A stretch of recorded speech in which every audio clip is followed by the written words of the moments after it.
just look at one more moment from this Kavanaugh interview, because we're going to see a lot of this on Thursday, presuming the hearing actually happens. Kavanaugh, this is where he's going to try and seem like a normal human being. You tell me. No, you decide. We report, you decide. Here it is. Court, I am the leading federal judge in the country, the leader in the entire country of promoting women law clerks to get Supreme Court clerkships. For the last 7 years, I've been coaching girls basketball. Pause it for 1 second. It is true about the clerkships, I believe. And as we know, there's a certain look that Judge Kavanaugh likes with his clerks. That two ladies clerk here. I mean, that has been reported. Well, no, Amy Chua joked about it, and Amy Chua is one of his character witnesses. Right. And she's at Yale Law, so it's not just a rumor. It's not a beauty contest. It's a scholarship program. Maybe she's uninformed, but she did reference it with regards to her own daughter. It's not like it's out of the ether. Let's go. Basketball. Ask the moms. So what do you think is happening? Hold on, back up. This is like a weird, little, let's just let this run, because that's an interesting pregnant pause there. To get Supreme Court clerkships. For the last 7 years, I've been coaching girls basketball. Ask the moms. So what do you think is happening? But ask somebody. I don't know, but I want a fair process where I can defend my integrity, and I know I'm telling the truth. I know my lifelong record, and I'm not going to let false accusations drive me out of this process. I have faith in God, and I have faith in the fairness of the American people. America's about fairness and hearing from both sides, and I didn't do this or anything resembling this. This is wrong. So you are going to be pressed on something that you just said about people do things in high school, and you were all drinking.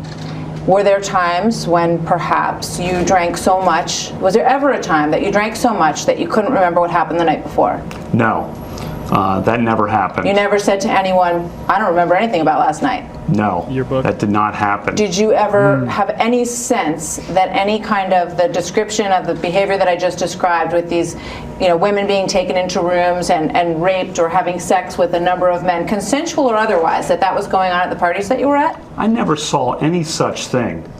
I certainly never participated in any such thing, but I never saw or heard of any such thing.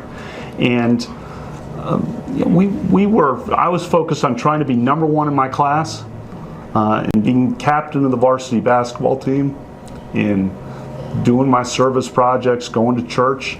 The vast majority of time I spent in high school was studying or focused on sports and being a good friend to the boys and the girls that I was friends with. We have these great lifelong friendships that are fantastic, and supporting each other through the ups and downs of life. And they're an awesome group of people. I wonder what they were talking about. What happens at Georgetown Prep stays at Georgetown Prep. The friendships. We're not going to tell anybody about how I was so dogged about getting to be the captain of the basketball team and number one in my class. Remember, that stays there. We don't want to talk about that. We don't want to talk about that. Kisses, friendship, academics, and God. Something doesn't, this is the problem. This guy's out there trying to sell himself as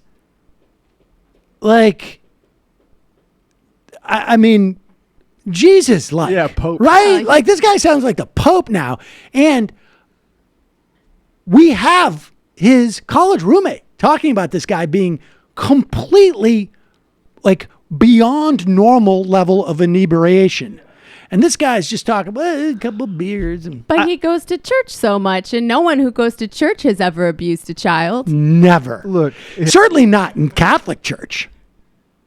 We all know that identities for high school students are transient, but I don't quite understand the bit. If you and all your friends are simultaneously not drinking and going to church all the time, and also making it a big part of your yearbook questions are about forgetting major events for drinking and kegs and stuff like that. You know what I want someone to ask him, like, what was the name of that club that you were in? What was the nickname of that club? Was it Tit and Clit?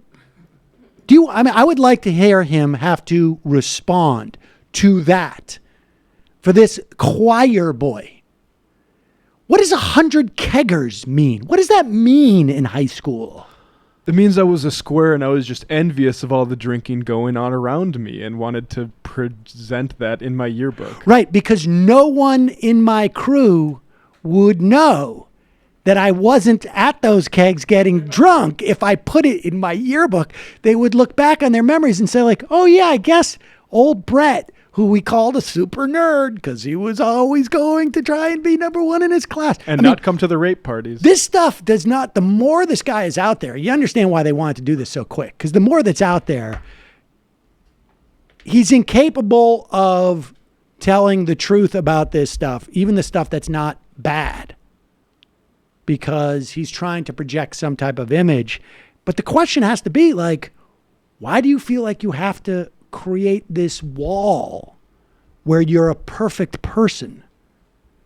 I mean, I think that's like, really... what is it that you're trying to avoid being tagged with?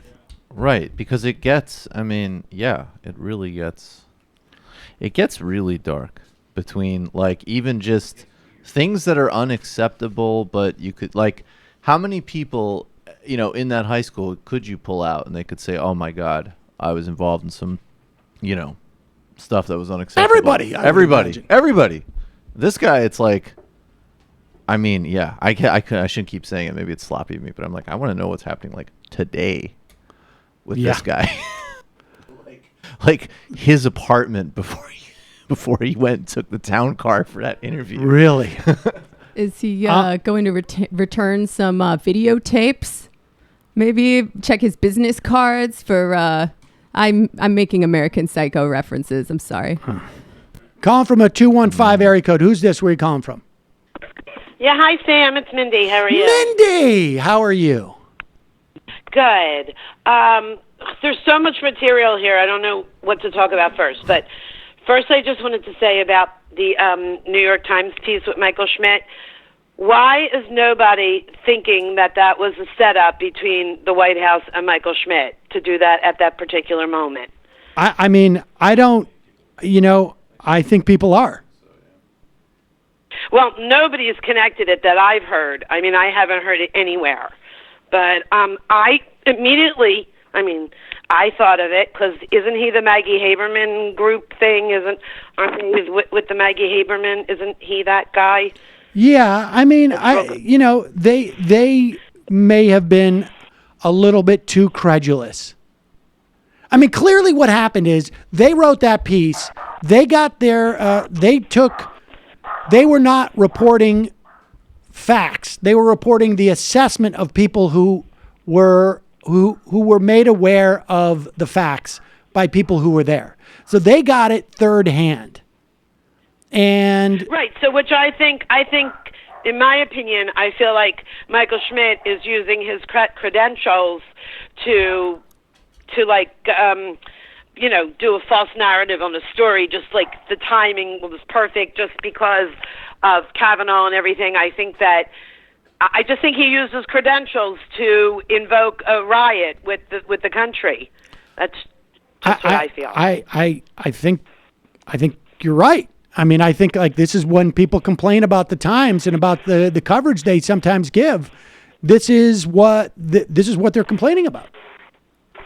Right. Like, okay, so that's one thing that's my opinion on that. And the other thing is with this Kavanaugh thing, first of all, he's creepy as fuck. I mean, he's just super creepy. Before he even started talking, he just looked creepy. But I have one girlfriend left that's a Republican. Don't yell at me. I know. She gives me great restaurants and movies, and we try not to talk about politics.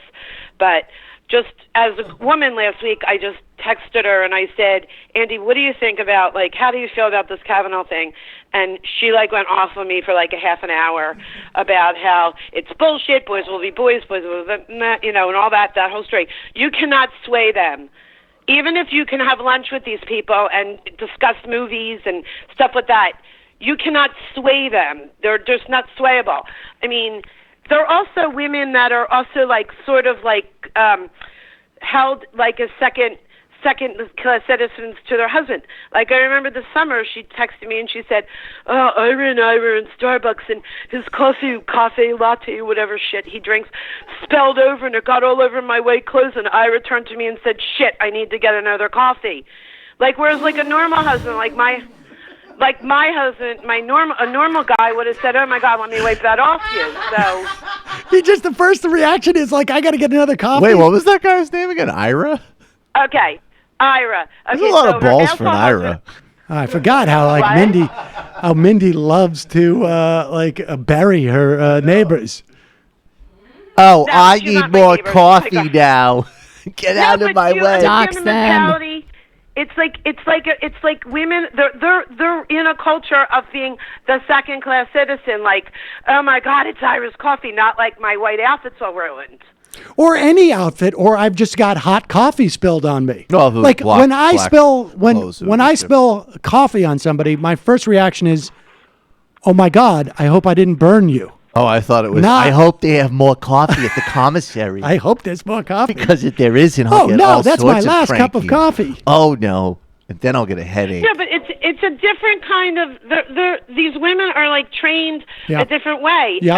and Yeah. they're just like wired differently. They don't think anything's wrong with boys being boys. There's absolutely nothing you can do to change their mind. Period. Nothing. I mean, I could talk to her for 3 weeks straight and not let her leave the room, and I can't move her an inch. No. Do you think there's also an element of like I put up with all this crap so everybody else should too? Oh, yeah, exactly. I mean, the next part of when Iris spilled coffee on her was she was going to take the charge and go to Neiman Marcus and buy 2 pairs of shoes tell them to fuck off. Yeah, I mean, that's the second part of it. But, they just live in, Jamie, they like live in this little bubble where they have everything they want. They drive the cars they want. They live where they want. They have the shore house, the whole bit. And this is just part of it. If your husband says you're a Republican, you're a Republican. If your husband says vote Republican, you vote Republican. If your husband says boys will be boys, they should drink and rape girls and lets them line up outside the door, that's fine because that's what they do. And they don't care if their kids do it. The same with their kids. Oh, it was just a baby. He was just a kid when he got in trouble in college. That's the things that they say. Like, they don't hold anybody accountable. And the richer they are, and the whiter they are, the less accountable they need to be. I don't know what to add, Mindy. Thank you. I mean, do you agree? Yeah. Okay, so last thing, Connor from Pennsylvania Yeah. wants a little encouragement. He wants to run for office. So, do you know who I'm talking about? No, I'm not 100% sure. Okay, Connor from PA. He's going to call you. He wants to run for office. He needs help on getting started. Well, I think he wants to talk to Jamie about the DSA. Okay. I would So talk look to. for I him. would talk to you for some campaign strategy know as anything. well. Oh yeah. Oh yeah. Hey, I heard. What's her name? That crazy bitch in California. She's on Sirius Radio 127, 9 to 12. I don't With know. Stephanie Miller. I heard she quoted one of my tweets the other day. Oh, she did? Well, I mean, you should be Oh, a maybe little you bit- should intro her a little more Yeah, nicely. exactly. What? The way to do that What is did like, you just I say? heard that esteemed radio host who does 9 to 12 on Sirius quoted my tweet the other No, day. I like Not that. Hey, I Crazy heard that bitch. dumb fuck Term at of endearment. TYT quote tweeted an article I just published. What an idiot! Okay, I'll try. I'll take your advice and I'll try to reword that next time better. Okay. Good job, though, I'm Mindy. pissed off about Kavanaugh. I'm in a really bad mood. This thing is just affecting me. All right. You guys have a great day. And appreciate that's all the I call. had to contribute. And Thank you. That was great. Shout out to everyone, including Ronald Reagan. Ooh. A thaw. A major diplomatic breakthrough, and I think Trump could talk about at the UN. My sense is, and anecdotally, I think there's a lot of women out there who, particularly like the Renate thing, I think really pushed people over the edge. Because I don't think anyone.